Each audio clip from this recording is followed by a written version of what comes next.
네, 구독자 시청자 여러분 반갑습니다. 박 작가입니다. 네, 여러분 주말 잘 보내셨죠? 네, 또 새로운 한 주가 시작됐습니다.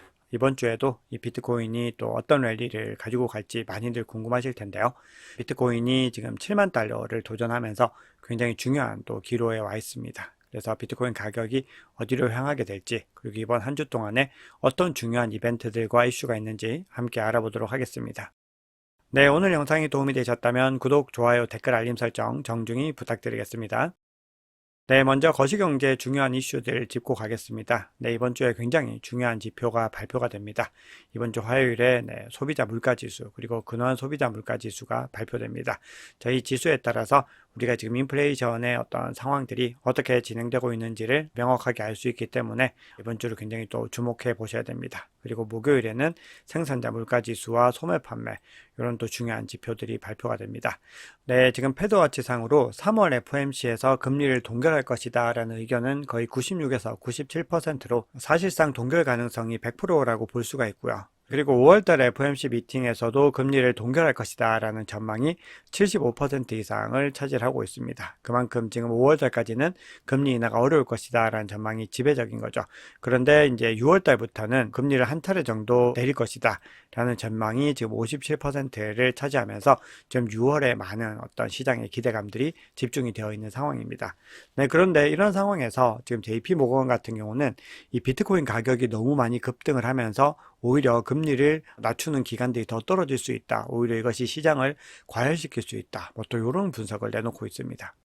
네, 그러면 비트코인 이슈 보겠습니다. 네, 지금 비트코인 현물 ETF가 출시된 지 2달여 만에 엄청난 지금 수요발 가격 상승을 이뤄내고 있는 걸 확인할 수가 있습니다. 그런데 지금 새롭게 출시된 9개 비트코인 ETF에서 2달 만에 비트코인을 무려 40만 개 이상 매집을 하면서 그레이스케일을 아주 짧은 기간에 벌써 추월했습니다. 그리고 그 격차들은 계속해서 더 벌어지게 되겠죠. 자, 그런 상황에서 지금 블랙락의 IBIT는 19만 6천 개로 이미 마이크로 스트래티지를 추월했습니다. 그리고 지금 피델리티도 가파르게 따라잡고 있기 때문에 아마 피델리티도 마이크로 스트래티지를 조만간에 따라잡을 가능성이 높은 거죠. 그만큼 지금 이 시장에는요, 이제 월가의 기관들이 상당히 많이 유입이 되고 있고, 지금 앞으로의 흐름들은 이 월가의 자본들이 많이 좌지우지하게 될 것이다 라는 겁니다. 네, 그래서 시장에서는 블랙록이 다 계획이 있었구나 이런 평가들이 나오고 있습니다. 그리고 레리 핑크가 지금 최단기간에 운용 자산을 100억 달러로 불리는 정말 월가 최대 힌트 상품으로 지금 현물 ETF가 떠오르고 있다는 거죠. 그래서 지금 레리 핑크가 이런 것들을 준비한 과정들은요, 하루 이틀에 준비된 것이 아니고 굉장히 오랜 기간 차근히 준비되어 왔었다라는 걸 우리가 알 수 있습니다. 네, 그리고 지금 시장에서는요, 고래들, 특히 미국의 기관들이 시장을 주도하고 있다고 말씀을 드렸죠. 그래서 가장 큰 규모의 고래들이 움직임을 살펴보면은 굉장히 많은 유입들이 일어나고 있습니다. 작년 말에 어떤 가격의 큰 상승 구간들과 비교를 했을 때도 물량들이 훨씬 더 고래 물량이 늘어나 있는 걸 볼 수가 있습니다. 그럼에도 오래된 코인들은 현재 크게 파괴가 되지 않는 걸로 봐서 대세 상승장의 아주 극초입 정도로 우리가 볼 수가 있겠습니다. 그래서 우리가 지금 벌써부터 심각한 포모에 시달릴 필요 없이 우리가 시장을 갖다가 올해까지 길게 바라보면은 많은 투자의 기회들을 얻을 수 있다. 이렇게 말씀드릴 수가 있겠습니다. 네, 지금 매일 거래소에서 비트코인 물량은 아주 급속도로 줄어들고 있는 것을 확인할 수가 있습니다. 그만큼 지금 공급이 굉장히 문제가 생기고 있다는 것이죠. 사고 싶어도 살 수 있는 비트코인이 계속해서 줄어들고 있다는 겁니다. 그래서 고래들이 즉 미국의 기관들 그리고 블랙락을 필두로 한 ETF가 계속해서 비트코인을 모으려고 하지만 그만큼의 어떤 물량들이 받쳐주지 않으면서 즉 수요와 공급의 어떤 격차들이 크게 늘어나면서 가격은 급등하고 있는 움직임들을 보이고 있습니다. 네, 그러면 온체인 지표를 통해서 시장이 어느 구간에 와 있는지를 정확히 살펴보겠습니다. 우리가 이 온체인 지표를 볼 때는 어차피 온체인에서 거래되는 내역들이죠. 그래서 이 거래 어떤 양상들이 어떻게 흘러가는지에 따라서 이 온체인 지표를 보는 거죠. 그렇기 때문에 우리가 가장 주목해서 봐야 되는 거는 쇼텀 홀더, 즉 단기 보유자와 롱텀 홀더, 즉 장기 보유자들의 어떤 보유 물량의 전환들이 어떻게 일어나는지를 보는 게 가장 중요하다라고 말씀을 드렸습니다. 그래서 우리가 이런 측면에서 살펴봤을 때 1개월 미만으로 보유하고 있는 집단들을 우리가 단기 보유자로 볼 수가 있고요. 그리고 1년에서 2년을 우리가 장기 보유자로 볼 수가 있겠죠. 초장기는 그보다 더 이상이지만 어쨌든 단기와 장기를 이렇게 나눠서 한번 살펴봤을 때 이들이 보유하고 있는 이 토탈 리얼라이즈드 갭, 그러니까 전체적으로 봤을 때 실현 시가총액을 얼마나 본인들이 이 시장에서 점유하고 있는지를 확인을 하는 겁니다. 그런데 역사적으로 봤을 때 우리가 이 시장이 가격의 정점을 찍었을 때는 이 단기 보유자들이 보유하고 있는 리얼라이즈드 갭이 53%에서 66%가량 상승하는 것을 볼 수가 있습니다. 그런데 지금 현 시점에서는 26% 정도 보유를 하고 있고요. 1년에서 2년 동안 보유하고 있는 물량이 11% 정도가 나오고 있습니다. 그래서 이걸 가지고 봤을 때 과거 53에서 66으로 가려면은 아직까지 가야 할 길이 굉장히 멀다는 걸 알 수가 있고요. 그리고 과거의 패턴으로 봤을 때도 이렇게 물량들이 형성이 되는 구간이 이 대세 상승장의 극초입이었던 거를 우리가 확인할 수가 있습니다. 네, 그리고 현재 비트코인 사이클이 어느 위치에 와 있는지에 대해서 또 하나 살펴볼 수 있는 지표를 살펴보면은 채굴자의 어떤 지속적인 채굴 수익과 유포리아, 즉 행복감, 희열, 낙관, 그러니까 가장 극도의 어떤 낙관이죠. 이 두 가지를 통해서 장기 보유자들의 어떤 물량들이 재분배되는 부분들을 보면 알 수가 있습니다. 그래서 이걸 갖다가 글래스노드에서 환산을 해보면은 이 장기 보유자들의 재분배가 그 상승장의 끝자락에서는 굉장히 많이 크게 상승해 있는 것을 볼 수가 있고, 그리고 이 구간들을 터치라는 걸 볼 수가 있죠. 그리고 바닥은 요 지점들을 찍고 올라오는 걸 볼 수가 있습니다. 그런데 지금까지 과거 사이클과 동일하게 같은 구간을 터치라고 지금 중요한 어떤 중간 구간들을 지나고 있습니다. 그래서 이 구간들을 지나서 향후에 이렇게 상승을 계속해서 이어가서 이 구간까지 가려면 아직까지 많은 구간들을 더 거쳐야 된다는 거죠.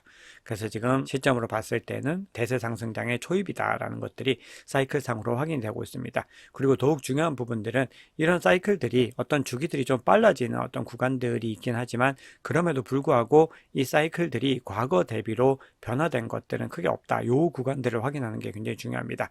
왜냐하면 우리가 지금 암호화폐 투자라고 하는 거는 어쨌든 우리가 사이클에 의해서 여러 가지 판단들을 하게 되는데 그 사이클이 과거와 완전히 달라졌다라고 했을 때는 문제가 생기는데, 지금 어떤 템포들은 빨라지고 있지만 전체적인 패턴이나 양상들은 큰 변화들을 아직까지는 가지고 가지 않고 있다는 거죠. 그래서 우리가 이 시장을 올해 한 해 동안에 굉장히 좀 불리시하게 바라볼 수가 있는 겁니다. 네, 비트코인을 주기 이론으로 설명하는 경우도 많이 있습니다. 이 주기 이론은 어떻게 보면은 기술주의 성장 곡선, 이 S커브와도 좀 비슷한 맥락들을 가지고 있는데요. 초기에는 이노베이터들과 얼리 어댑터가 들어왔다가 이후에는 얼리 어댑터의 어떤 흐름들, 이후에는 이제 후기 레이트 어댑터라면은 지금은 이제 얼리 메이저리티가 됐다는 거죠. 왜냐하면 이렇게 이제 대세로 가고 있는 이유는 월스트리트와 그리고 전통 금융기관들이 진입을 했기 때문입니다. 그래서 이때부터 대량 재택이 시작이 된다는 거죠. 그래서 각 주기들마다 이렇게 급격한 파라볼릭, 포물선 랠리를 그리게 되는데 지금 이제 이 구간들로 접어들고 있다는 것이죠. 그리고 이후에는 이제 완전히 메인스트림으로 다음 사이클에서는 접어들 수 있다는 겁니다. 그래서 이 구간에서는 이제 부대낌을 겪었다가 다시 상승하는 랠리들이 이어갈 수 있다라는 거죠. 그런데 지금 이 구간 자체가 여기에 해당될지 여기에 해당될지에 대해서는 사실은 우리가 좀 더 지켜봐야 되는 부분이기 때문에 지금 시장에서는 뭐 마지막 불장이 아닐까 뭐 이런 이야기들도 나오고 있는 거죠. 네, 그런데 해시드의 김서준 대표가 굉장히 흥미로운 또 포스팅을 했는데요. 지금 현재 폭풍 전야다 이렇게 얘기를 하고 있습니다. 그러면서 지금 강한 바람에 돼지도 날아다니는 불가능할 것 같은 시장이 곧 열린다 이렇게 주장을 합니다. 그러면서 지금 앞서 했던 얘기랑 좀 비슷한 부분들을 언급을 하는데요. 이번 장은 완전한 암호화폐 대량 재택으로 넘어갈 수 있는 그 전에 마지막 미친 장이 될 것이다. 자, 이렇게 얘기를 하고 있습니다. 네, 그리고 지금 현물 ETF를 운영하고 있는 비트와이즈의 최고 투자 책임자입니다. 매트 호건이 고객들에게 보낸 주간 메모에서 이렇게 이야기를 합니다. 지금 수조 달러 규모의 자산을 대표하는 기관들이 2분기부터 이 ETF에 투자하기 시작할 것으로 예상된다 이렇게 얘기를 합니다. 그런데 이거는 비트와이즈가 지금 블랙락과 피델리티 다음으로 좋은 성과를 내고 있습니다. 비트와이즈 그리고 아크 순서대로 지금 큰 성과를 내고 있기 때문에 지금 비트와이즈는 지금 시장의 상황들을 좀 명확하게 보고 있는 회사다라고 볼 수 있죠. 그런데 이런 비트와이즈의 최고 투자 책임자가 이렇게 얘기를 했다는 거는 지금 현재 기관들의 어떤 진입 랠리들은 아직까지는 본격적인 시작이 되지 않았고 진짜 2분기부터 시작이 될 수 있다는 겁니다. 근데 이거는 아크에서도 이야기를 했던 부분들인데요. 블랙락이나 피델리티의 자산 관리 매니저들이 아직까지 비트코인에 대한 학습들이 다 이루어지지 못했다는 거죠. 근데 그 학습이 이루어지는 기간을 3개월에서 한 6개월 정도를 봤는데 그게 올해 2분기가 된다라는 겁니다. 지금 이번 분기보다 다음 분기 2분기에는 더 많은 상승을 할 수 있다. 이런 의미로 이야기를 하는 것 같습니다. 네, 그리고 리틀 워런 버핏이라고 불리는 빌 에크먼도 비트코인을 투자를 해야 될 때가 됐다라고 좀 주장을 하고 있습니다. 그러면서 뭐라고 얘기를 하냐면은 암호화폐 강세장에 비트코인 채굴에 드는 에너지 소비가 급증하고 있다라고 하는 분석을 보유하면서 이 시나리오라면 아무래도 비트코인을 이제 사야 되겠다. 이렇게 얘기를 하는 겁니다. 근데 이렇게 얘기하는 이유 자체는 비트코인 가격 상승이 채굴자의 증가와 더 큰 에너지 소비로 연결이 되는데 이거는 결국 인플레이션을 상승시키고 달러의 가치를 하락시키기 때문이다라고 합니다. 그리고 달러 가치 하락은 결국 또 비트코인에 대한 수요를 증가시키고 이는 에너지 수요를 또 늘리는 사이클을 영원히 반복한다. 그러니까 계속해서 이런 순환들이 일어나면서 달러 가치는 하락하고 비트코인은 상승하고 이런 패턴들이 반복이 된다라는 겁니다. 네, 그리고 비트코인 현물 ETF가 승인되기 전에 블룸버그 애널리스트들과 함께 계속해서 비트코인 현물 ETF가 승인될 거다라는 얘기를 들었다. 이런 기사를 냈던 이 폭스 비즈니스의 엘리노어 테렉 기자가 5월 23일 이더리움 현물 ETF 승인 가능성이 점점 줄어들고 있다. 이렇게 지금 주장을 하고 있습니다. 네, 그러면서 좀 정황들 얘기를 하고 있는데요. 지난 수주간 현물 ETF 신청사와 커스터디 업체가 승인 관련 절차를 진행하기 위해서 SEC 직원들과 접촉을 시도했는데 비트코인 현물 ETF 신청 때처럼 유의미한 참여를 이끌어내지 못하고 있다 이렇게 얘기를 합니다. 그러면서 지금 게리 겐슬러가 이미 비트코인 현물 ETF가 출시됐으니까 이제 이더리움을 조금만 참아라 뭐 이런 식으로 업계를 지금 달래고 있다라고 설명을 하고 있습니다. 네, 그리고 또 정치적인 어떤 관점들도 얘기를 하고 있는데요. 굉장히 암호화폐 반대파 의원들 중에서 엘리자베스 워런 같은 영향력 있는 사람들이 지금 비트코인 현물 ETF 승인에 대해서도 계속해서 SEC에 분노를 하고 있다는 겁니다. 그러면서 이더리움만큼은 절대 안 된다라고 지금 막아서고 있는 정황들에 대해서도 이야기를 하고 있습니다. 그래서 결국 소식통들은 SEC 직원들은 이더리움 현물 ETF와 관련한 요소들을 제대로 파악하기조차도 어렵다 이런 입장들을 보였다는 겁니다. 네, 그래서 5월 달에 이더리움 현물 ETF가 이제 승인되면은 굉장히 큰 상승 랠리를 이어갈 수 있지만 현재로서는 좀 불확실성이 조금 더 큰 상황이다. 이렇게 해석을 할 수가 있습니다. 그럼에도 아직까지는 50대 50이다라고 하는 의견들이 가장 정확한 것 같습니다. 네, 그리고 아크 인베스트의 돈나무 언니가 계속해서 2030년까지 100만 달러, 150만 달러를 주장을 했는데 이번에는 2030년 전에 100만 달러에 도달할 것이다 라고 주장을 합니다. 하나로는 한 13억 정도 되는 금액입니다. 네, 그러면 투자 관점에서 이제 비트코인 설명을 좀 해보겠습니다. 네, 비트코인은 절대로 사고 팔고를 해서는 안 되는 자산이다라고 늘 강조를 드렸죠. 비트코인은 그냥 계속해서 저점에서 모아서 꾸준히 보관하면 되는 자산이다라는 건데요. 거기에 대해서 그 이유를 또 명확하게 설명해 놓은 표를 찾아가지고 제가 한번 공유를 해드립니다. 자, 이게 어떤 관점이냐면은 최종적으로 어떤 수익률을 줄 것이냐에 대한 부분들인데 매년마다 집계를 했을 때 가장 수익률이 좋았던 10개의 날이 있습니다. 그 날들을 포함했을 때의 어떤 토탈 리턴과 그걸 딱 뺐을 때 나머지 355일의 토탈 리턴을 확인을 했더니 엄청난 차이가 난다는 겁니다. 2013년과 2017년 불장 당시에는 그나마 좀 비슷한데 그럼에도 수익률 차이가 굉장히 많이 났습니다. 10개의 날을 다 포함했을 때 700%일 때 그걸 딱 빼니까 600%가 안 됐던 거죠. 근데 2017년은 더 큰 차이가 났습니다. 그걸 다 포함했을 때는 353%인데 딱 빼니까 225%로 100% 넘는 차이가 나는 거죠. 그런데 그 나머지 구간들을 봤을 때는 그 구간들을 딱 빼고 나니까 거의 마이너스였다는 겁니다. 2014년만 해도 가장 좋았던 날 10곳을 넣었을 때는 200일인데 그게 아니었을 때는 86%였죠. 그리고 2020년 불량 때에도 만약에 그 날들을 포함하면 180이지만 아니면은 44밖에 안 됐다는 겁니다. 그래서 우리가 이런 지점들을 봤을 때 뭘 알 수가 있는 거죠? 네, 가장 중요한 거는 이 구간들을 다 우리가 정확하게 포함을 해야지 이 비트코인의 완벽한 수익률을 얻을 수가 있다는 겁니다. 그런데 우리가 사고 팔고를 반복했을 때 이 모든 날을 갖다 정확하게 타이밍을 맞출 수 있을까요? 절대로 불가능합니다. 그렇기 때문에 우리는 계속해서 비트코인을 꾸준히 쥐고 있어야 된다는 걸 알 수가 있습니다. 그리고 이거는 최근에도 좀 증명이 됐죠. 최근에 계속해서 지지부진하던 구간에서 갑자기 급등을 해버리는 흐름들을 가져간 겁니다. 그런데 이 구간에서 급등을 하고 나니까 많은 분들이 이렇게 물어봤습니다. 지금 비트코인을 팔았는데 다시 진입해야 될까요? 이렇게 물어봤다는 거죠.